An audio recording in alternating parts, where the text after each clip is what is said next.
Sejam muito bem-vindos. Kátia Casimiro volta ao Mar de Letras com a magia da bolota, que simboliza o potencial de cada um de nós em crescer e transformar o mundo à sua volta. Em tempos desafiadores como os que vivemos durante a pandemia da Covid-19, a pequena semente de uma árvore grande lembra-nos que mesmo perante as condições mais adversas, somos chamados a reinventarmos-nos, a nutrir os nossos sonhos e a florescer. Vamos conhecer a bolota mágica.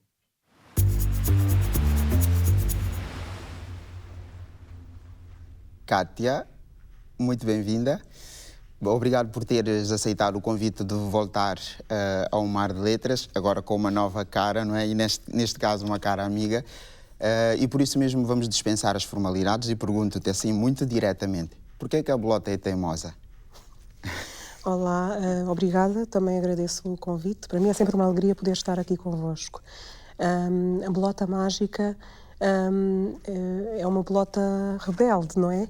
Mas esta rebeldia pode ser interpretada de várias formas, conforme, portanto, dependendo da perspectiva que o leitor queira dar. Porque pode ser interpretado como rebelde no sentido de resistência, de não querer aceitar o destino que a natureza lhe oferece, mas também pode ser vista como uma bolota corajosa e com uma individualidade e personalidade forte. Portanto, podemos ver isto num sentido positivo ou negativo, conforme a leitura que o leitor faça da história. E uma bolota a falar pode significar um estímulo para o imaginário das crianças? Sem dúvida. As personagens infantis, aliás, o infanto-juvenil tem esta magia. Nós podemos inventar personagens, aqui criar um ser que é um ser comum e depois introduzir-lhe emoções. Isto é muito divertido na cabeça da criança, imaginar uma bolota a falar. E é isto que é a magia do infanto-juvenil. Portanto, sem dúvida que sim. E a bolota encarna bem esse mundo infantil-juvenil que tanto tem uma pilha que parece não acabar e de repente desliga-se e dorme e afunda-se no seu próprio cansaço. A energia que a bolota incorpora no livro é essa a ideia que passa?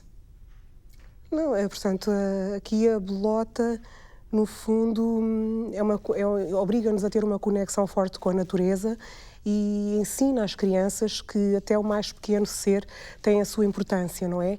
Eu costumo dizer que o maior carvalho do mundo um dia foi uma bolota.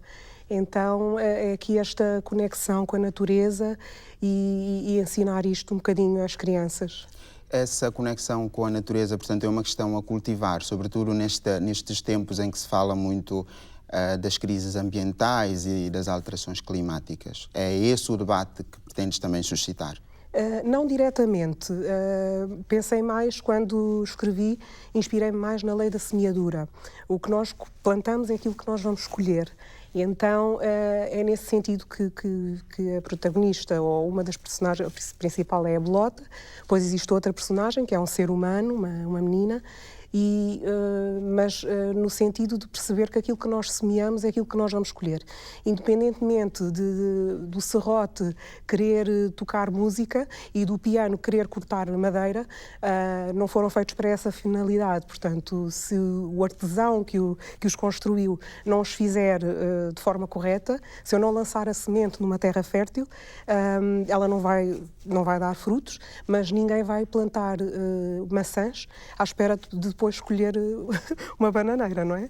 Sim, e o Ismael, o professor do livro, faz uma ligação desta conexão com a natureza, à ancestralidade dos africanos, muito ligados à natureza. É também a maneira como tu imaginaste o livro? Sim, acho que já é uma característica nos meus últimos livros ter esta conexão forte com a natureza, porque a natureza está sempre a falar connosco, pelo menos comigo, inspira-me bastante, mas a natureza, desde sempre, falou com os homens. E os seres humanos estudam os sinais da natureza, não é? Temos as estações do ano, temos as marés, temos as fases da lua. É a natureza a falar connosco, às vezes de forma poética, às vezes de forma mais rebelde também. E então achas que a natureza tem vontades próprias em relação a nós? Não tem vontade, não acredito que tenha vontades próprias, acredito que é tudo um equilíbrio, não é? O sol, independentemente do nosso fracasso ou do nosso sucesso, ele vai nascer amanhã e nasceu hoje e vai continuar a brilhar. Portanto, é uma relação de equilíbrio e quando o homem entende que tem que viver em sintonia com aquilo que a natureza oferece, eu penso que vive de uma forma mais feliz. E nessa simbiose há responsabilidades que devem ser incutidas em crianças desde tenra idade, não é? Sim, claro, mas também esse o papel da literatura infantil-juvenil, de certa forma. E o confinamento da pandemia acabou por ser o que serviu como pano de fundo para esta história.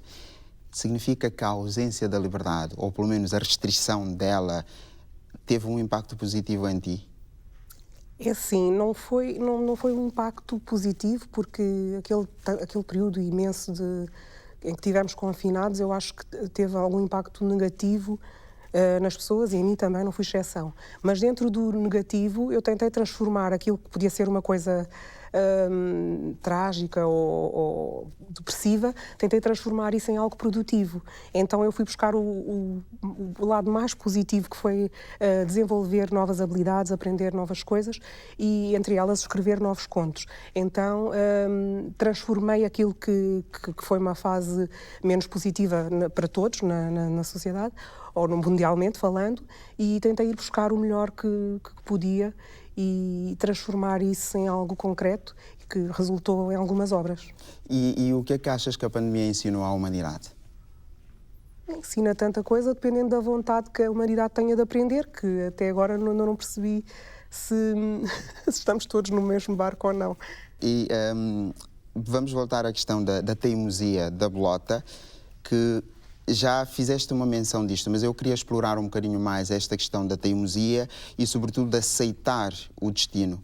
E pergunto se isto é uma metáfora para o nosso autoconhecimento que aqui lanças no livro. Podemos considerar que sim, que é uma metáfora, porque realmente todos nós temos um destino, não é? Todas as coisas têm um destino e as pessoas também. O professor deve ensinar, o médico deve curar, as crianças devem aprender, mas também brincar. E o nariz serve para cheirar, as orelhas para ouvir. Portanto, tudo tem o seu destino.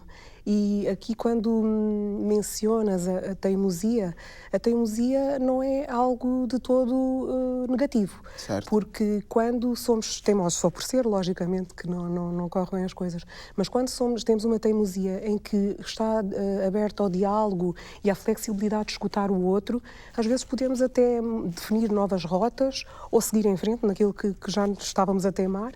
E aqui esta bolota entende que aquilo que ela queria ser era muito mais pequeno do que aquilo que ela nasceu para ser. E quando ela entende isto, depois há um final feliz.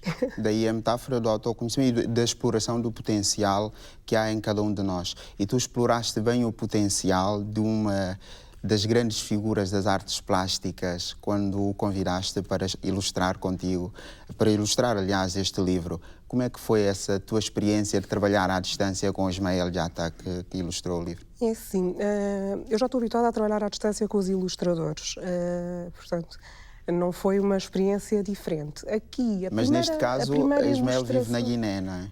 Sim, mas pronto, se calhar estás a falar de distância física para Sim, ti mais longe, pronto, não há problema, já fiz ilustrações com pessoas que estão em Espanha, não é? Também. O Abutre Vaidoso foi ilustrado por uma pessoa que vive em Galega.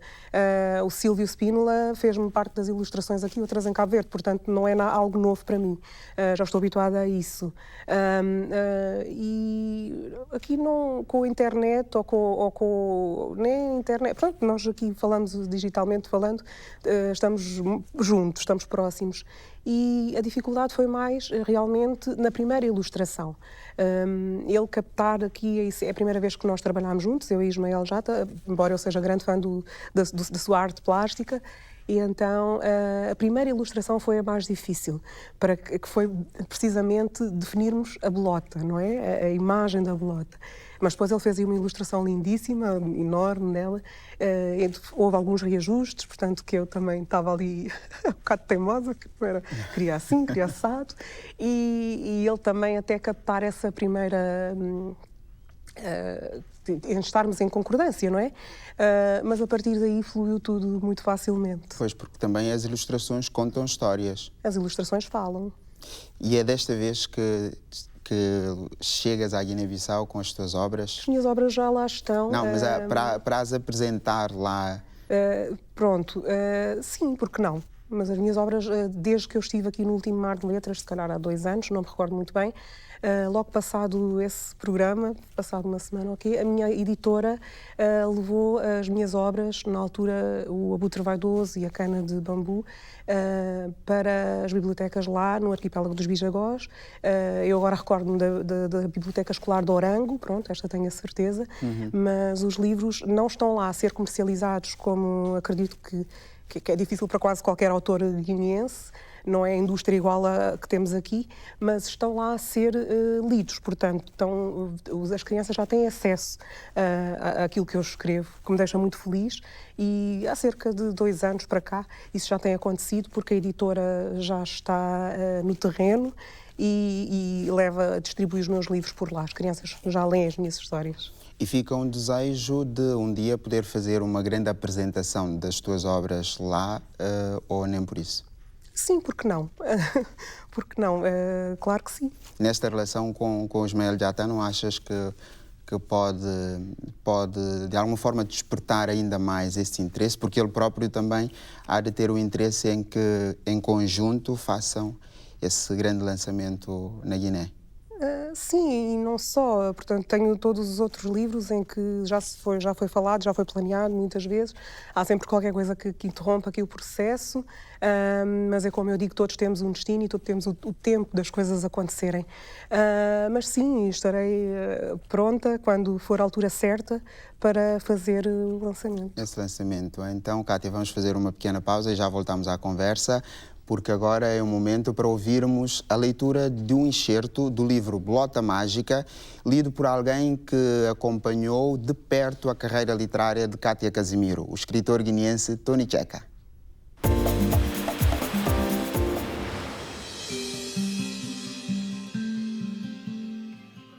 Perdi a noção do tempo.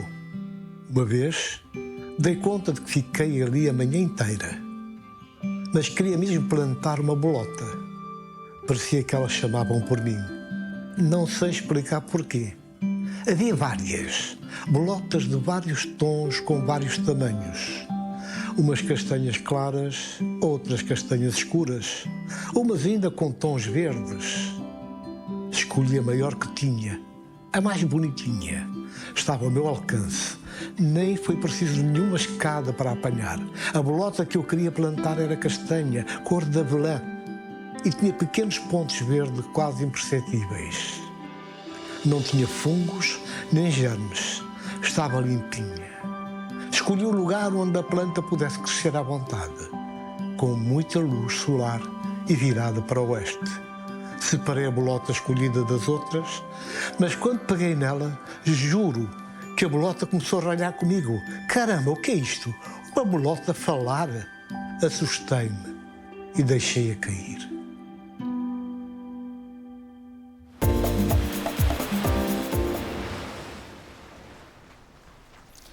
Cátia, voltando à nossa conversa da bolota, a bolota descobriu a sua missão. E pergunto-te qual é a tua missão na literatura infantil-juvenil? Eu penso que qualquer autor, não é? Não precisa ser necessariamente na literatura infantil-juvenil, quer causar algum impacto no leitor, quer transformar vidas, não é? através da leitura. E esta é a minha missão. Eu costumo dizer que eu sou um lápis. E o lápis tem 5 características, que traz sempre uma borracha, que pode ser editar, portanto, aquilo que se escreve. O lápis tem uma mão que o conduz, eu acredito que seja Deus que me conduz, a natureza, é uma fonte de inspiração. O lápis precisa de ser afiado de vez em quando, portanto, há aqui tem que estar sempre também a acompanhar os tempos diferentes, porque as crianças de antigamente não são as mesmas de hoje e não serão as mesmas daqui a 5 anos, talvez. Então tem que estar sempre atenta aos fenómenos sociais, e que é para poder acompanhar, a ser afiada, digamos assim. E um lápis deixa sempre uma marca. E então, como autora, é isso que eu pretendo, deixar uma marca e poder impactar quem lê, que a pessoa depois quando começa a ler o livro, seja uma, e quando acabe de ler, que seja uma pessoa diferente. Uma pessoa diferente. Portanto, os livros têm ou seja, na tua leitura, no teu entender melhor, a missão dos livros é deixar essa marca. E no caso particular da realidade africana, que também acredito que sejam crianças que tenham muito interesse em ler e conhecer a tua obra, que impactos é que a tua escrita em concreto pode deixar nas crianças africanas? Esta capacidade de sonhar, de desafiar o imaginário, não é? Sabemos que as crianças africanas estão muito habituadas aos contos tradicionais, que, pelo que eu percebi, também se estão a perder.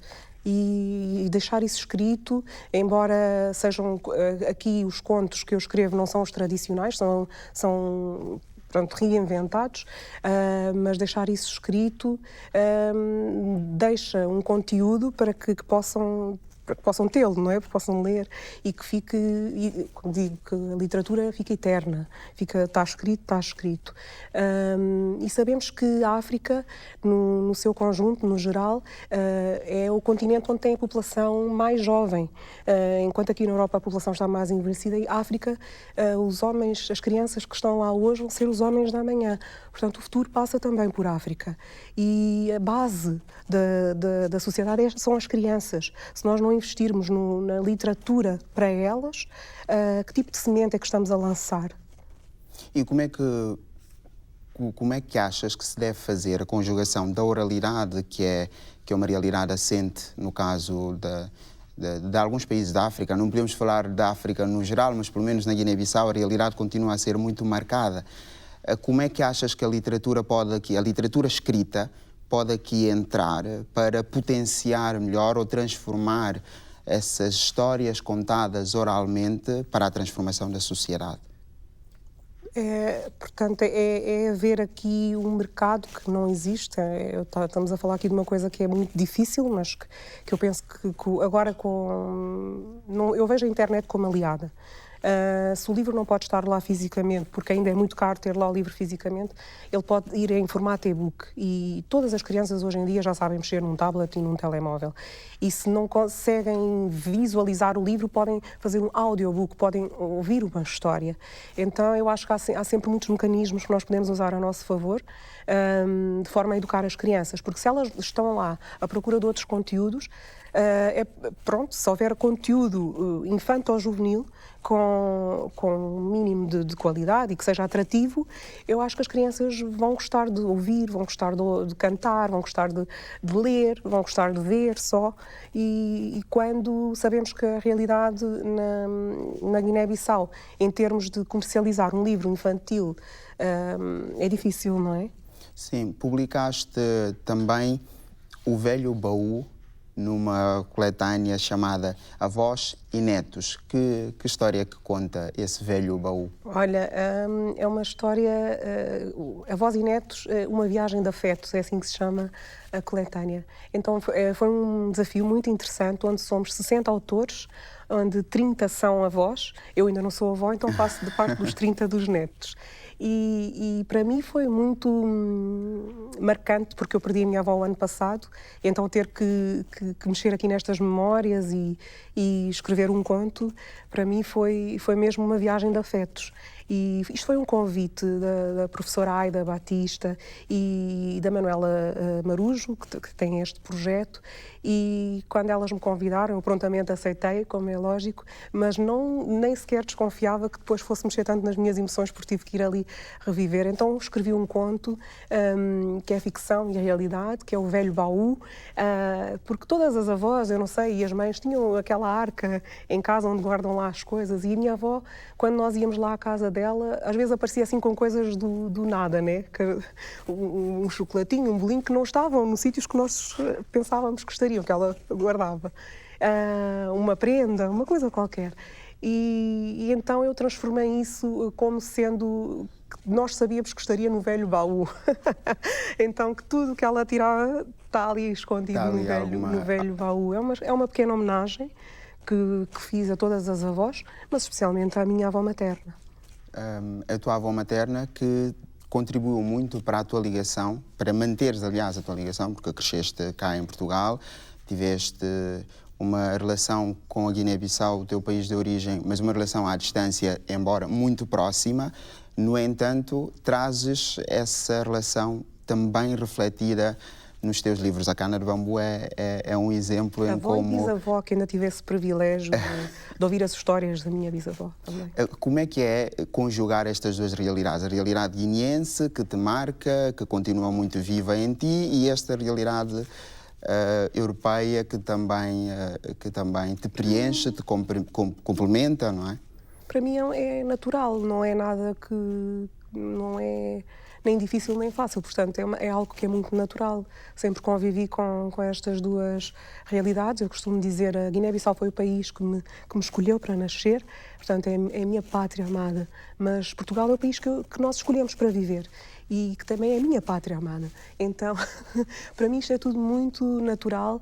Eu não vejo aqui, até acho que agrega aqui uma riqueza cultural, imagina, em todos os aspectos. Acho que me torna mais rica por ter tido este privilégio de poder ter duas pátrias amadas. Estavas a falar da tua avó. As histórias que ela te conta vão-te marcar para o resto da vida e vão, de alguma forma, influenciar a tua escrita. Sim, sem dúvida. Os contos tradicionais africanos e os contos tradicionais guineenses são de uma riqueza que são inesgotáveis. Penso que tenha dito bem esta palavra. Portanto, existem contos sem fim. E se não fossem os mais velhos, se não fosse a minha bisavó contar essas histórias, se não fosse a minha avó contar essas histórias, eu também não teria histórias, se calhar, para contar. As histórias que ela contava, acredito eu, que sejam histórias iguais a que muitas avós contam na Guiné. No entanto, a Guiné tem alguma dificuldade em explorar as oralidades que constroem, de alguma forma, o seu... Eu estou aqui apenas a devagar, já repararam, não é? A devagar, porque a pergunta que te queria fazer era que desafios é que têm para ti todo este potencial de oralidade e da oratura no mundo da Guiné-Bissau. Não ponderas um dia fazer um levantamento de histórias idênticas àquelas que a tua avó te conta? Eu não posso contar tudo, não é? Mas esse levantamento já está feito. Portanto, tenho um contrato com uma editora brasileira que vai lançar os contos da Guiné-Bissau. Não posso ainda contar tudo, não posso revelar muito mais, mas será uma série de contos tradicionais, infantis, porque eles até fizeram questão que fossem os contos tradicionais. Não são os contos da Cátia, são os contos tradicionais da Guiné-Bissau, e eu também, com grande alegria e prontamente aceitei, e é um trabalho também que já está quase finalizado. E, portanto, quanto a essa parte, eu acho que esse trabalho ainda há muito por fazer, mas já comecei, já o iniciei. E depois, de que forma é que isso me impacta? Os contos tradicionais são cheios de valores universais, e talvez esses valores que me foram transmitidos através das histórias foram os valores que eu depois reproduzi nos meus livros. Embora os meus livros não sejam contos tradicionais da Guiné-Bissau, embora uns tenham a carga identitária mais presente do que outros, têm estes valores universais que a criança precisa de aprender desde cedo. A Íris e o Jogo das Cores fala-nos sobre a amizade. O Abutre Vaidoso fala-nos sobre a humildade. A Cana de Bambu fala-nos sobre a resiliência. Contar histórias com a avó ao colo, tenho lá 2 contos. Firmiga Catajante e Metachiga é da esperança, ter paciência, o amor, no pincha, entre ajuda, cooperação, são tudo valores que a criança tem que aprender desde cedo. O que é que isto representa para que saiba também lidar com as suas emoções. E também agora a Bolota Mágica que nos ensina aqui um bocadinho da coragem, da individualidade, não é? E até também da flexibilidade, depois percebermos que não estamos no caminho certo e que podemos voltar atrás. Então são valores, estes valores vieram dos contos tradicionais que eu ouvia, que na sua maioria eram fábulas, não é? Mas que de certa forma depois estão presentes nas novas histórias que eu crio. Tens sido muito, sobretudo ultimamente, muito convidada e tens estado a participar muito em encontros e festivais literários. Portanto, tens uma dinâmica muito própria na interação com as crianças, porque levas a música, não te limitas só a contar as histórias. Como é que achas que as crianças reagem a esta tua forma de interação com elas? É sempre uma festa, elas gostam muito. As escolas é algo que eu particularmente gosto de fazer. As visitas às escolas é algo que me dá mesmo muita alegria, porque quando chegamos lá, temos a certeza que aquelas crianças já leram as tuas histórias, não é? Uhum. Quando sou convidada, então... Quando elas entram ali em detalhes de personagens, de coisas específicas, e eu vejo o brilho nos olhos delas, é porque a coisa correu bem, e é sempre uma grande festa. A música ajuda sempre a dinamizar as sessões, e os festivais infanto-juvenis, a mesma coisa. É importante porque o festival tem que ser feito com as crianças, para as crianças, e tem que ser das crianças. Então é algo que eu gosto muito de participar, e dá-me tanto gozo como escrever, quase, é depois contar as histórias ao meu público-alvo, não é? Que são as crianças. Há algum episódio em concreto que, nesta interação com as crianças, há algum episódio em concreto cuja história gostavas aqui de partilhar connosco? São tantos. Sempre que me fazem esta pergunta, nunca tenho um específico. São tantos. As crianças são fantásticas. As crianças têm assim... Não me lembro agora aqui de nenhum. De nenhum. Mas pergunto-te então, quando é que temos um próximo livro? Bom, é como disse, não posso contar tudo, mas brevemente. Muito bem, Cátia. Foi um enorme gosto receber-te aqui no Mar de Letras. Espero que esse breve nos volte a juntar. Eu é que agradeço este convite. E até uma próxima. Obrigado. E assim encerramos mais uma página deste Mar de Letras, de histórias e de experiências que nos movem. Fica desde já o convite para o próximo encontro, em que não dispensarei a sua companhia. Até lá.